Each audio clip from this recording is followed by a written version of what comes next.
Thanks, Al. We're back here at Udell, and we've made a new friend, our new little cicada buddy. They're kind of everywhere, but honestly, it kind of just adds to it. It makes you feel like you're really immersed in nature.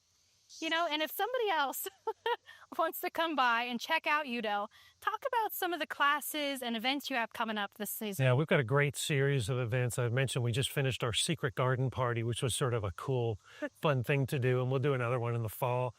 But we've got our Bourbon and Botanicals concert series coming up. That's Thursday nights in July and August. Mm-hmm. And it's pretty much every genre of music, all local musicians. It's a very laid back, come out and just have a little bite to eat from the cafe and bring a chair and just enjoy the garden and enjoy the music. That sounds like a blast. And this secret garden event, how much fun is that? Yeah, tell us a little about that. They're a lot of fun. We just pick out a special private garden that most people wouldn't have access to. Mm-hmm. But the cool thing is, when you sign up for it, we don't tell you what you're doing or where you're going. So it just adds a little fun to it. Well, that sounds like a great time to walk around a beautiful garden, get a cocktail, find a nice place to sit. I mean, name a better evening, I dare ya. So tell us about the classes you have coming up. What do those entail? I know you have lots of children's days coming up. Well, we do our Children of the Dell class in the summer. That's Saturday mornings, and it's a drop-in program for kids and families together. And we've got all kinds of hands-on classes like pressing and drying flowers for arrangements. We do a cut flower program where you can order fresh cut flowers from Udell. Really, we just try to get people immersed in the garden in whatever way they're interested, whether it's a total uber geek thing or even, we just do on Saturday afternoons, we just do an informal plant walk. Huh? That's just a drop in. It's one of our horticulture staff.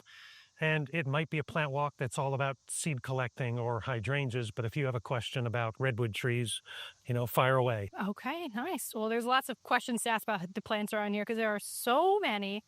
Where do the plants all come from? Are they all native Kentucky plants, or do you have exotic as well? I always say we're equal opportunity exploiters of plants, no matter where they come from, but we're always looking for problem solver plants. So problems that don't need to be watered every 4 minutes and don't need to be sprayed every 2 minutes to keep them alive, but things that are attractive and do well in this climate. And that's the key.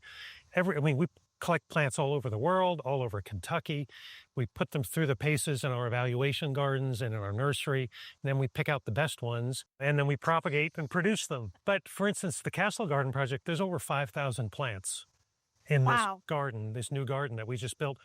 And other than the big trees, which obviously we wouldn't have time to build, we grow almost every single plant here on the grounds. All the annuals you see in the tropicals around the grounds, we grow everything here in our own nursery. And honestly, I said to a group the other day, the 5,000 plants for this project being grown in-house, I don't know of another botanic garden in the country that could pull that off. No, I didn't even know there were 5,000 plants. I mean, that's amazing.